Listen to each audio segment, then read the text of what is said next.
नमस्कार बंधुरा केमन आছো তোমরা आशा করছি সবাই ভালো আছো আর আমিও ভালো আছি। চ্যানেলে আপনাদের সবাইকে স্বাগত। বন্ধুরা আজকে নিয়ে আসলাম আরো একটি নতুন ভিডিও। যদি আমার ভিডিওগুলি আপনাদের ভালো লাগে তাহলে অবশ্যই একটা লাইক করবেন এবং কমেন্ট বক্সে লিখবেন জয় শ্রীকৃষ্ণ, এবং যারা আমার চ্যানেলে নতুন তারা সাবস্ক্রাইব করে আমার পাশে থাকবেন। যে সমস্ত স্ত্রী বা মহিলারা তাদের স্বামীর সঙ্গে রাত্রে একসাথে ঘুমায় না তারা এই কথাটি মন দিয়ে শুনুন, অন্যথায় তাদের সারা জীবন অনুতাপ করতে হবে। অনুশোচনা করা ছাড়া তাদের জীবনে আর কিছুই থাকবে না। আর যে সমস্ত মহিলারা তাদের স্বামীর সাথে শয়নকক্ষে যায় না এবং তার সাথে ঘুমায় না, তার থেকে দূরে থাকে, সেই সব মহিলারা এই ভিডিওটি প্রথম থেকে শেষ পর্যন্ত অবশ্যই দেখুন। আর তারা এমন পাপ করে যে সেই সব নারীকে বরবাদ করে দেয়। যদিও বলা হয় স্বামী স্ত্রীকে একসাথে ঘুমানো উচিত, বন্ধুরা আমি আপনাদের আজকে এই গল্পের মাধ্যমে বলবো যে স্বামী স্ত্রী একসাথে ঘুমানো উচিত কি উচিত না। আর সেই সব মহিলারা অবশ্যই এই ভিডিওটি দেখবেন যারা তাদের স্বামীদের তাদের কাছ থেকে দূরে রাখেন, তাদের কাছে আসতে দেন না। যখন তাদের স্বামী তাদের কাছে যায় তখন সেই সব মহিলারা তাদের স্বামীকে মিথ্যা কথা বলে, ভালো খারাপ বলে গালি দেয়। তাই বন্ধুরা এইসব স্ত্রী এই ভিডিওটি অবশ্যই দেখবেন, কারণ যে মহিলারা তাদের স্বামীকে নিজের কাছে আসতে দেয় না তাকে বড় পাপ বলে মনে করা হয়। এক সময়ের কথা, মধ্যদেশে এক সুন্দর শহর ছিল। সেই শহরের কাছে একটি সুন্দর জঙ্গল ছিল। সেই জঙ্গলের মাঝে একটি ছোট পুকুর ছিল এবং পুকুরের পাড়ে ছোট ছোট অনেক গাছপালা ছিল। সারা জঙ্গল জুড়ে পাখির গুঞ্জন শুনতে পাওয়া যেত। পুকুরের পাড়ে একটি ছোট বাড়িও ছিল। সেই বাড়িতে একজন কৃষক ও তার স্ত্রী ও তার ছেলে মেয়ে বাস করত। কৃষকের বউ দেখতে খুবই সুন্দর ছিল। যদি কোনো পুরুষ কৃষকের বাড়িতে আসে এবং সেই ব্যক্তির নজর যদি ভুল করেও কৃষকের স্ত্রীর উপর পড়ে, তাহলে সেই ব্যক্তি কৃষকের স্ত্রীর প্রতি মোহিত হয়ে পড়ে। এক সময়ের কথা, সন্ধ্যা হয়ে গিয়েছিল আর রাত্রে দ্বিতীয় প্রহর চলছিল। তখন সেই কৃষক রাত্রে বনের দিকে ছুটে যাচ্ছিল। যে সময় রাত্রিবেলা সবাই ঘুমিয়ে পড়ে, সেই সময় কি জানি কোন কারণে কৃষক সেই দিকে যাচ্ছিল। তার মুখে বিন্দুমাত্র ভয় ছিল না। মনে হচ্ছিল সে যেন জঙ্গলের মধ্যে কিছু একটা খুঁজে পেয়েছে। সে যখন ঘন জঙ্গলের দিকে এগোচ্ছিল তখন সে দূরে একটা কুঁড়েঘর দেখতে পেল। কৃষক যখন কুঁড়েঘরের কাছে পৌঁছায় তখন সে কুঁড়েঘরের বাইরে একটি সুন্দর মহিলাকে দেখতে পায়। সেই মহিলাকে দেখে তার মুখে একটু হাসি ফুটে। মহিলাটি বলে, হে স্বামী, আজ তোমার আসতে এত দেরি হলো কেন? আমি দীর্ঘ সময় ধরে আপনার জন্য অপেক্ষা করছিলাম। অপেক্ষা করতে করতে আমার 1 ঘন্টা কেটে গেছে। স্বামী, আমি এখান থেকে চলে যাব ভাবছিলাম, ঠিক তখনই আপনাকে আমি দেখতে পেলাম, তাই এখানে দাঁড়িয়ে রইলাম। তখন কৃষক বলল, হে প্রিয়া, আজ আমার স্ত্রী ঘুমাতে পারছিল না। তখন আমি তাকে বলেছিলাম যে তুমি ঘুমাও। তখন আমার বউ আমাকে বলল, হে স্বামী, আমি জানি না কেন আমি আজ ঘুমাতে পারছি না। তারপর আমি আমার স্ত্রীকে আমার কাছে ডাকলাম। তারপর আমি তাকে আমার কোলে নিয়ে ঘুমিয়ে পড়লাম। আমার স্ত্রী ঘুমানোর পর আমি এখানে আসতে পারলাম, তাই আমার একটু দেরি হয়ে গেল। তখন সেই মহিলা বলে, হে স্বামী, আজ আমারও এখানে আসতে অনেকটা দেরি হয়ে গেছে। আমি ভেবেছিলাম আপনি এখানে এসে অপেক্ষা করছেন, এবং আমি যখন এখানে আসি তখন দেখি আপনি এখানে আসেননি। তাই আমি ভাবছিলাম আপনি নিশ্চয়ই এখান থেকে চলে গেছেন। ভাবলাম আপনার জন্য একটু অপেক্ষা করা উচিত। অপেক্ষা করতে করতে 1 ঘন্টা কেটে গেল। তাই আমি এই স্থান থেকে চলে যাচ্ছিলাম, হঠাৎ দেখি আপনি আসছেন। তারপর কৃষক বলে, হে প্রিয়া, চলো আমরা দুজনে কুঁড়েঘরের ভিতরে যাই। তখন মহিলাটি বলল, হ্যাঁ স্বামী, আপনি ঠিকই বলেছেন, চলুন আমরা দুজনে কুঁড়েঘরের ভিতরে যাই এবং আমাদের জীবন উপভোগ করি। মহিলাটি আরও বলে, কিছুক্ষণ আনন্দ করার পর আমাদের দুজনকে নিজের বাড়িতে যেতে হবে, কারণ আমার স্বামী খুব তাড়াতাড়ি ঘুম থেকে উঠে পড়ে। একদিন তো আমার স্বামী প্রায় আমাকে ধরে ফেলেছিল, কিন্তু আমি আমার স্বামীকে বলেছিলাম যে আমি ওয়াশরুমে গিয়েছিলাম। তখন আমার স্বামী আমাকে কিছু বলেনি। তারপর তারা দুজনে কুঁড়েঘরের ভিতরে কয়েক মুহূর্তের জন্য তাদের জীবনকে উপভোগ করে। আমি আপনাদের সকলকে বলতে চাইছি, যে নারীরা স্বামীদের সাথে প্রতারণা করে তাদের সাথে কি হয়, যে পুরুষ তাদের স্ত্রীদের সাথে প্রতারণা করে তাদের সাথে কি হয়। এক সময় ভগবান শিব কৈলাস পর্বতে বিশ্রাম নিচ্ছিলেন। তখন গরুড়দেব মহাকাশ অতিক্রম করছিলেন এবং তিনি কৈলাস পর্বতে পৌঁছান। কৈলাস পর্বতে পৌঁছে তিনি ভগবান শিবকে নমস্কার করেন।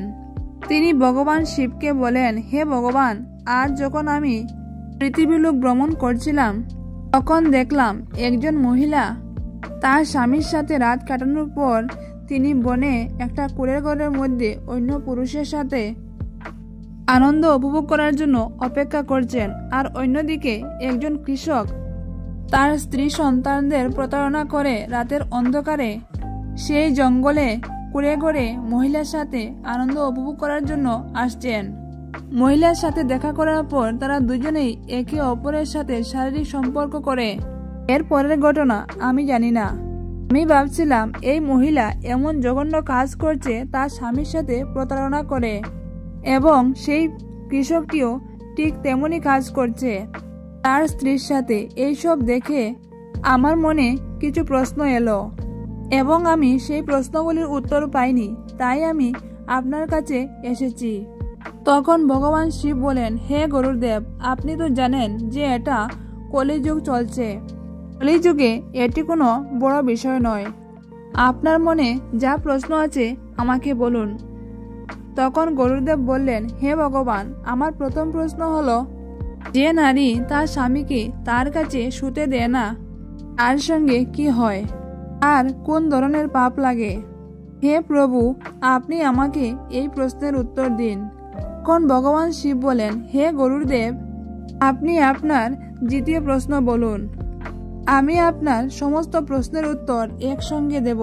তখন গরুড়দেব বলেন, হে ভগবান, কোন মহিলারা তাদের জীবনে এই তিনটি ভুল করেন এবং তাদের সারা জীবন অনুতপ্ত করতে হয়? সেই ভুলগুলি কি যেগুলি করার পর নারীরা সারা জীবন কাঁদে? হে প্রভু, আমার এই দুটি প্রশ্নের উত্তর দয়া করে দিন।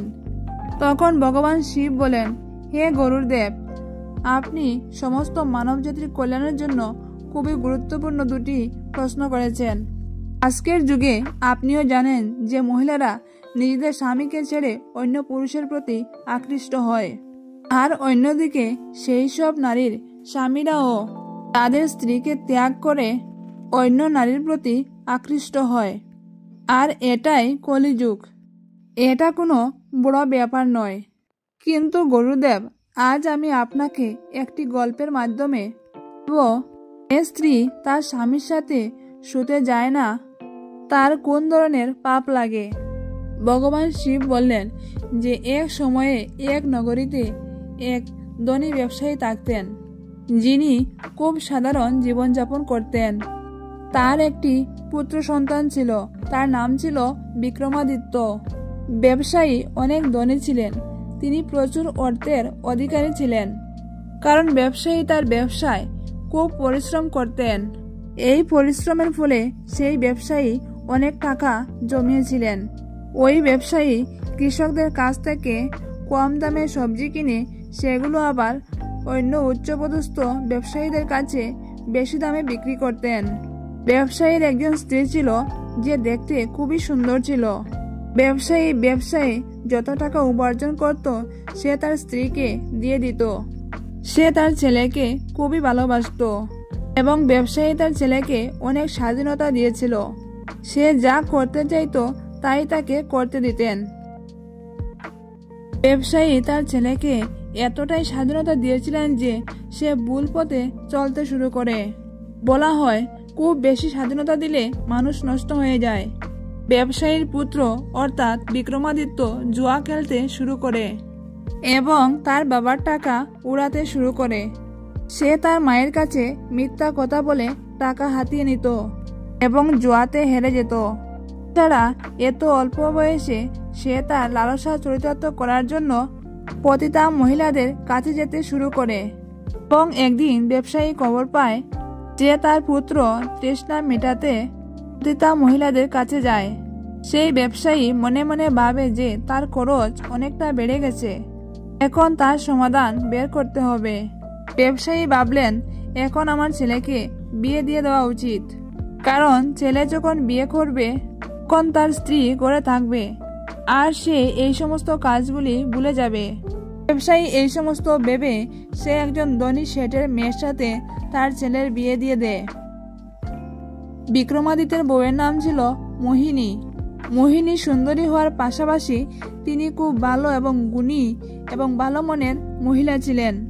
বিক্রমাদিত্যের বিয়ের পর বিক্রমাদিত্য বাড়িতে থাকতে শুরু করে, কারণ তার স্ত্রী এতটাই সুন্দরী ছিল যে তিনি তার স্ত্রীকে ছেড়ে কোথাও যেতেন না এবং তিনি সেই পতিতা মহিলাদের ভুলে যান। কিছুদিন পর বিক্রমাদিত্যের পিতামাতা বৃদ্ধ হয়ে যান এবং একদিন তারা উভয়ই পৃথিবী ছেড়ে চলে গেল। হে গরুড়দেব, বিক্রমাদিত্যের লালসা তো নিভে গেল, কিন্তু জুয়া খেলার নেশা তার মধ্য থেকে কোনো মতেই যায়নি। তার ফলে তার কাছে কোনো টাকা থাকতো না, তার কাছে কোনো প্রতিভা ছিল না যে সে কোথায় থেকে অর্থ উপার্জন করবে। একদিন বিক্রমাদিত্যের স্ত্রী বললেন, হে স্বামী, এখন আমাদের কাছে খাওয়ার মতো কিছু নেই। জুয়া খেলতে খেলতে বিক্রমাদিত্যের সমস্ত সম্পত্তি লুট হয়ে যায়। বিক্রমাদিত্যের স্ত্রী বিক্রমাদিত্যকে বলল, আপনি এখানে রাজার কাছে যান, সেখানে গিয়ে একটা কাজ খুঁজে নিন যাতে আমরা দুজনে খেয়ে দিয়ে বেঁচে থাকতে পারি। ভগবান শিব আরো বললেন, হে গরুড়দেব, এটি একটি বুঝার বিষয়। কোনো ব্যক্তি যদি রাজার কাছে চাকরি চাইতে যায় তখন রাজা প্রথমে তাকে জিজ্ঞাসা করেন, আপনি কি করতে পারেন? যদি আপনার কোনো ভালো দক্ষতা না থাকে তাহলে রাজা তাকে অকেজ বলে গণ্য করে তাড়িয়ে দেন। একজন মানুষের জ্ঞানই তার পরিচয়। বিক্রমাদিত্যের কাছে এর কিছুই ছিল না। তিনি তার জীবনে এমন এক পর্যায়ে পৌঁছেছিলেন যেখানে একজন ব্যক্তির কেবলমাত্র অনুশোচনাই ছিল। বিক্রমাদিত্যের একটি ছেলে ও একটি মেয়ে ছিল। তাদের বিয়ের বয়স হয়েছিল, তাই বিক্রমাদিত্যের প্রচুর অর্থের প্রয়োজন ছিল। একদিন বিক্রমাদিত্য তার স্ত্রীর কাছে কামভাব নিয়ে এসেছিলেন। তখন তার স্ত্রী বললেন, এই পৃথিবীতে মানুষের সবচেয়ে বড় সুখ শুধু তার লালসায় নয়, তবে মানুষকে সাহায্য করা সেটাও বটে। আর যে সমস্ত লোক কাম বাসনায় ডুবে থাকে তাদের জীবন বরবাদ হয়ে গেছে। স্বামী, এখন আমি আপনাকে যে তিনটি ভুলের কথা বলবো তা মনোযোগ সহকারে শুনুন। এই তিনটি ভুল মানুষ করে। কিছু মানুষ অজান্তে করে, আবার কিছু মানুষ ইচ্ছাকৃতভাবে করে। যারা এই ভুল করে তারা পরে সম্পূর্ণরূপে ধ্বংস হয়ে যায়। প্রথম ভুল, আপনি যদি আপনার জীবনের প্রথম দিকে ভালো শিক্ষা এবং দক্ষতা না শিখেন তবে আপনি আপনার জীবন ও কর্মজীবনে অনেক সমস্যার সম্মুখীন হতে হবে। দ্বিতীয়, কাজ না করার ইচ্ছা। এটি যদি আপনার জীবনে অভ্যাসে পরিণত হয় এবং আপনি যদি আপনার সময় সঠিকভাবে ব্যবহার না করেন তাহলে ভবিষ্যতে আপনার লক্ষ্য অর্জন করা কঠিন হবে। খারাপ অভ্যাসে আসক্ত হওয়া। খারাপ অভ্যাস আপনাকে ধ্বংসের দিকে নিয়ে যাবে। সবচেয়ে গুরুত্বপূর্ণ বিষয় হলো আপনার অল্প বয়সে আপনার শারীরিক ও মানসিক স্বাস্থ্যে যত্ন না নিলে পরবর্তীতে অনেক রকমের রোগে আক্রান্ত হতে পারেন। তাই বিক্রমাদিত্যের স্ত্রী আরও বলেন, আপনি আপনার জীবন ভুল পথে শুরু করেছেন, সেই জন্য আজ আমরা এমন সমস্যার সম্মুখীন হচ্ছি। এখন আমি আপনার সাথে থাকতেও চাই না এবং ঘুমাতেও চাই না। এখন আমাদের দুজনের বয়স অর্ধেকের বেশি হয়ে গেছে। যৌবন নষ্ট করে এইভাবে বৃদ্ধ হওয়া উচিত নয়। এখন আমাদের উচিত পূজা পাঠ করা। আমি নিজেকে নষ্ট হতে দিতে চাই না। এখন নিশ্চয় আপনি বুঝতে পেরেছেন আমি কেন আপনার সাথে ঘুমাতে চাই না। এখন আমাদের একটাই লক্ষ্য, সন্তানদের বিয়ে দেওয়া। আপনি কঠোর পরিশ্রমের দিকে মনোযোগ দিন এবং আমি সব সময় পূজাপাঠ করব। ভগবান শিব আরও বলেন, হে গরুড়দেব, বিক্রমাদিত্যের স্ত্রী ঠিকই বলেছেন।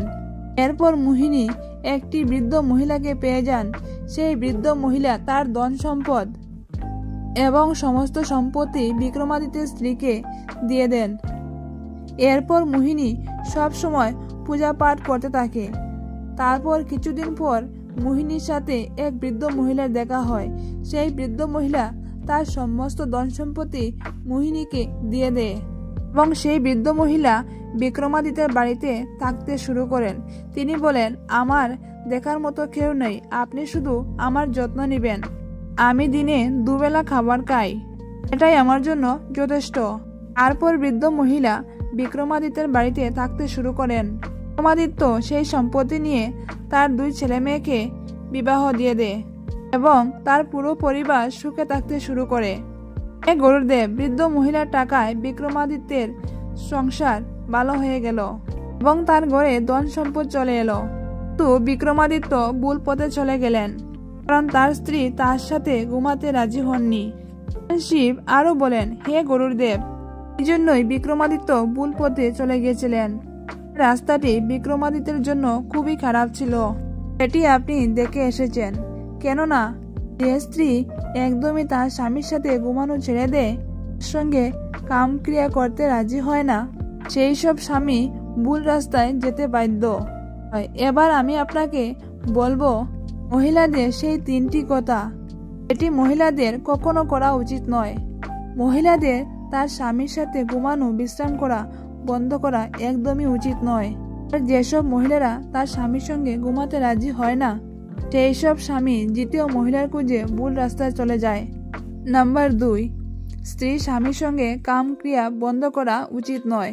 যে স্ত্রী এটি একেবারে বন্ধ করে দেয়, তার স্বামী বেবিচারী হয়ে পড়ে আর সে পরপুরুষের স্ত্রীর সঙ্গে বেবিচার করতে শুরু করে। তাই স্ত্রীর উচিত তার স্বামীর ইচ্ছা পূরণ করা এবং তাকে সঠিক পথে পরিচালনা করা। আর যে মহিলা এটি করতে পারেন, তাকে সমাজে উত্তম বলা হয়। গরুড়দেব, এতক্ষণে আপনি নিশ্চয় জেনে গেছেন যে লোকটি কেন করে করে গিয়েছিল। কারণ তার স্ত্রী তার সঙ্গে সম্পর্ক করত না, তার সাথে তিনি রাত্রে ঘুমাননি। বিক্রমাদিত্য তার লালসা চরিতার্থ করার জন্য এখানে থাকা অন্য একজন মহিলার সাথে ব্যভিচারে লিপ্ত হয়েছিল, তাকে আপনি দেখে এসেছেন। বন্ধুরা, ভিডিওটি ভালো লাগলে অবশ্যই একটা লাইক করবেন এবং এই চ্যানেলে যদি নতুন হয়ে থাকেন তাহলে অবশ্যই সাবস্ক্রাইব করে আমার পাশে থাকবেন। ভিডিওটি সম্পূর্ণরূপে দেখার জন্য অসংখ্য ধন্যবাদ।